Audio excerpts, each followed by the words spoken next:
A simple gold cross. Harmless, right? Not in Judge Prescott's courtroom. When Pam Bondi refused to remove her cross, it wasn't just jewelry, it became a symbol of defiance. What started as a routine hearing turned into a legal showdown about faith, power, and the freedom to believe. So why did a judge care so much about a tiny cross? And how did Pam Bondi's bold move flip the script on courtroom authority? Stick around, because this one decision changed everything. Pam Bondi isn't the type to back down. If you know anything about her career, you know she plays by the rules, but never at the cost of her principles. And on that day, in a Tampa courtroom, those principles were put to the ultimate test. It was supposed to be just another legal proceeding. Routine, predictable, nothing out of the ordinary. But the moment Pam stepped through those heavy courtroom doors, something shifted. Judge Alan Prescott, a man known for his rigid courtroom policies, noticed a small gold cross hanging around her neck, and that's where the trouble began. Without hesitation, he leaned forward and said, "Miss Bondi, religious symbols have no place in my courtroom." Let's pause for a second. Think about that. A professional lawyer standing in a public courtroom is being told to hide a simple cross, not a slogan, not a protest sign, just a small personal symbol of faith. And what did Pam Bondi do? She didn't blink. Her response? "Your Honor, you're wearing a cross." In that moment, the entire courtroom went still. You could feel the tension hang in the air, because this wasn't just about a necklace, it was about something much bigger. This raises a crucial question. When does personal belief cross the line in a public space? And who gets to decide? And trust me, what happened next didn't just make headlines. It sparked a conversation that reached far beyond those courtroom walls. Pam Bondi could have done the easy thing, tuck the cross under her blazer and move on. But that's not who she is. Instead, she stood tall and made one thing very clear. Her faith wasn't up for negotiation. And here's where it gets interesting. Judge Prescott wasn't backing down either. He doubled down, insisting that religious symbols undermine the neutrality of the court. Really? A tiny gold cross? Let's think about that for a second. Does a piece of jewelry truly threaten the fairness of a legal proceeding? Or was something deeper at play? See, this wasn't just a clash over courtroom rules. It was a power struggle. And in that moment, it became clear. Pam's cross wasn't just metal. It was a message. The question was, would the system bend her to its rules, or would she force the system to reckon with hers? And let me tell you,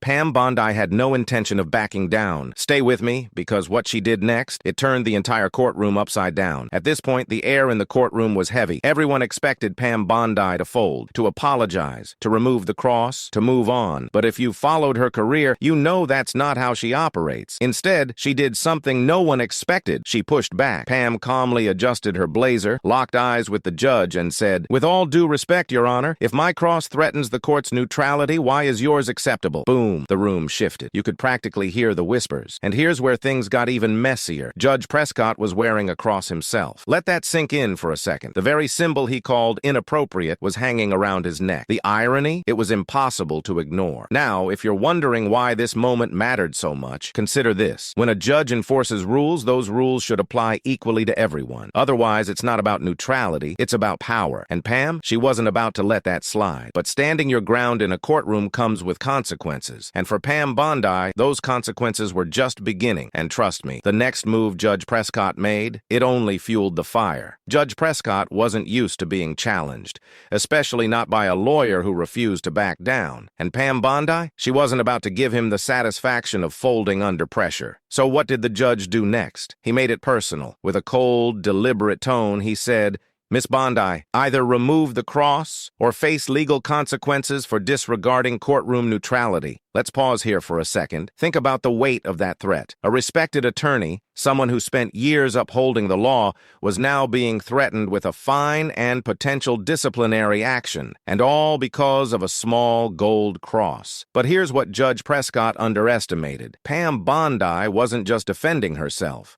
She was standing up for something much bigger, because if the system could silence her today, who would they come for next? And instead of backing down, Pam did something bold. She challenged the system head-on. Without missing a beat, she said, "Your Honor, with all due respect, I'm not removing my cross. And if you fine me for standing by my faith, so be it." Now, let's be honest. Most people would have caved under that kind of pressure. But for Pam, this wasn't just about jewelry. It was about principle. And here's the kicker, that one decision didn't just shake the courtroom. It made headlines across the country, and the more people heard about it, the bigger the backlash became. And if you think this story ends here, you're in for a surprise. Because what happened next? It changed everything. News travels fast, but when a courtroom clash involves faith versus authority, it spreads like wildfire. Within days, the story of Pam Bondi's cross exploded beyond the courtroom walls. Headlines screamed phrases like, "Attorney fined for wearing a cross, is religious freedom under attack?" Judge versus faith. The battle over a lawyer's cross sparks national debate. And here's where it gets even more interesting. People weren't just watching. They were choosing sides. Supporters flooded social media, praising Pam for defending her faith. Legal experts weighed in, questioning whether Judge Prescott had crossed a constitutional line. And civil liberties groups? They were paying attention. Because here's the thing. The First Amendment protects freedom of religion, and many argued that by demanding Pam remove her cross, the court wasn't protecting neutrality, it was violating her rights. But not everyone agreed. Critics accused Pam of using her faith as a political statement, arguing that the courtroom should remain a place of impartiality, not personal beliefs. And while the debate raged on in the public sphere, Pam Bondi faced a personal question far more pressing. Was she willing to pay the price for standing by her faith? And trust me, the price was steep. Because when Judge Prescott made his next move, it wasn't just about a fine. It was about sending a message. And what Pam did in response? That's where the real battle begins. Judge Prescott wasn't finished. In a move that sent shockwaves through the legal community, he issued a formal fine against Pam Bondi for disregarding courtroom neutrality. But here's the part that raised eyebrows. The fine wasn't the real punishment. The judge also hinted at further disciplinary action, a move that could threaten Pam's reputation and legal career. And for what? Wearing a cross. Think about that. A lawyer, fined for expressing her faith in a public courtroom. But here's where Pam Bondi's story takes an unexpected turn. She didn't just accept the fine, she fought back. Instead of quietly paying the penalty and moving on, Pam did something bold. She filed a formal objection, and her argument, simple but powerful. If my cross compromises this court's neutrality, then so does yours, Your Honor. Boom. With that single statement, Pam exposed the double standard that no one wanted to talk about. And her objection wasn't just a legal maneuver, it was a statement, a message to anyone watching that personal faith isn't something to be hidden or silenced. But here's the real question. Could Pam Bondi's challenge actually change the system? Because the moment her objection went public, the courtroom battle turned into a national conversation. Civil rights organizations stepped in. Legal analysts debated the constitutionality of the judge's decision. And across the country, people started asking, if Pam Bondi can be punished for her faith, who's next? And while the world argued over her case, Pam prepared for the biggest legal battle of her career, one that wasn't just about a piece of jewelry. It was about defending the right to believe, and the way she fought back, let's just say, it left even her critics speechless. Pam Bondi wasn't just defending herself, she was challenging a system that claimed to be fair, but wasn't playing by its own rules. And when her formal objection hit the public record, it didn't just stir controversy. It forced the legal world to take a hard look in the mirror. The question was simple, but impossible to ignore. If a judge can wear a cross without consequence, why can't an attorney? Legal scholars jumped into the debate. Some argued that personal expressions of faith have no place in a courtroom. Others insisted that restricting Pam's right to wear a cross violated the very constitutional freedoms the legal system was meant to protect. And here's the kicker. This wasn't just about one lawyer and one judge anymore. Pam's case became a symbol, a flashpoint in a larger battle about where personal beliefs end and public duty begins. And while the public debated, Pam was preparing her next move, a move that could reshape how the legal system handles personal expression forever. She filed a motion, not just to overturn her fine, but to force the court to address a bigger issue. Is it truly justice if only some people are free to express who they are? And that question, it hit a nerve. Media outlets across the country picked up her motion. Civil rights attorneys began supporting her case. Even those who disagreed with her stance admitted she wasn't just making noise. She was raising a question the system couldn't ignore. And while many lawyers might have backed down under pressure, Pam Bondi doubled down. Because for her, this wasn't just a legal argument.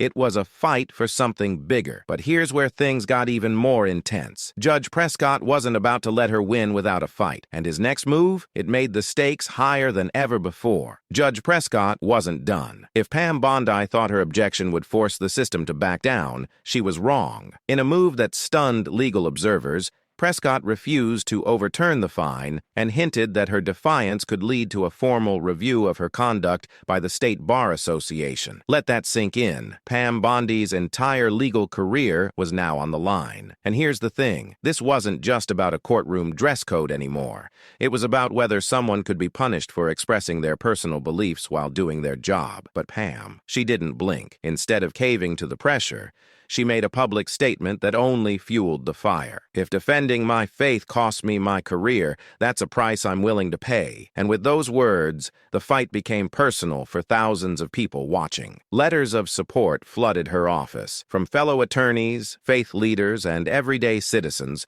who believed that what happened to Pam could happen to anyone. But there was another side to the story. Critics weren't staying silent either. Some argued that a courtroom should be neutral, free from any personal or religious symbols, and they accused Pam of using her cross to make a political statement. And here's the twist. Judge Prescott's supporters argued that if Pam won, it would open the door for all kinds of personal expressions to flood the legal system. Would that chaos really be justice? Or was Pam right to draw a line in the sand? The pressure was building, and while the courtroom battle raged, Pam was quietly preparing her boldest legal move yet. A move that wouldn't just challenge her fine, it would challenge the entire system's understanding of faith and freedom. And when she made her next move, no one saw it coming. Pam Bondi wasn't about to let a fine, or the threat to her career, silence her. She knew that this fight was bigger than her.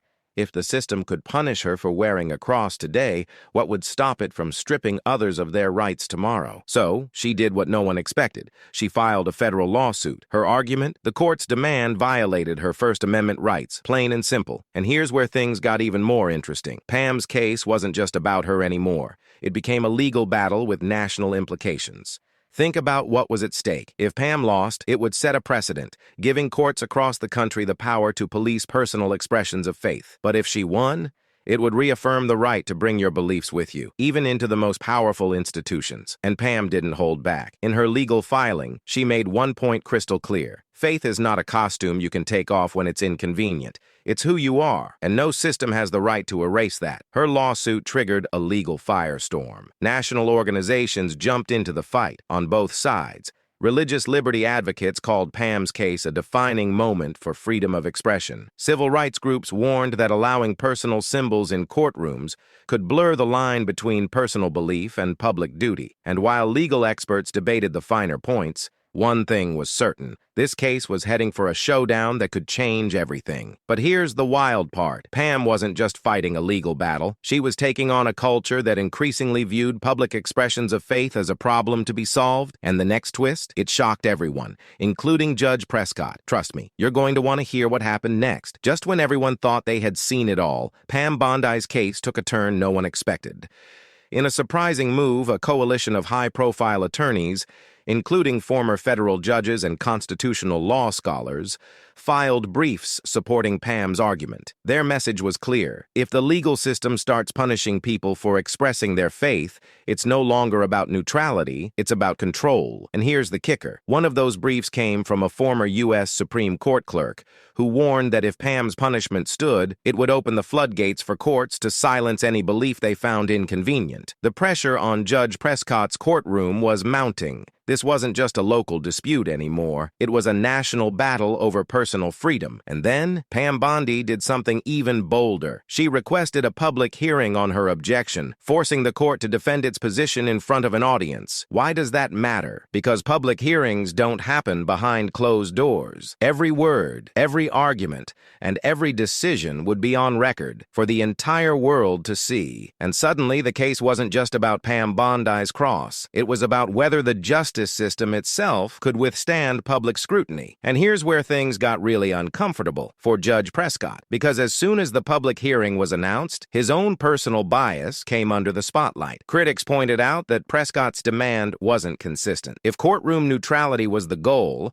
why was Pam's cross a problem, but his own religious symbol wasn't? And that's when public trust in the court started to crack. Pam Bondi's case wasn't just making headlines, it was exposing a double standard, and the public wanted answers. And the way this battle ends, let's just say, you won't believe how far Pam was willing to go. The day of the public hearing arrived, and let me tell you, the courtroom was packed. Journalists, legal experts, and citizens from all walks of life filled the room, waiting to witness a battle that had become bigger than anyone ever imagined.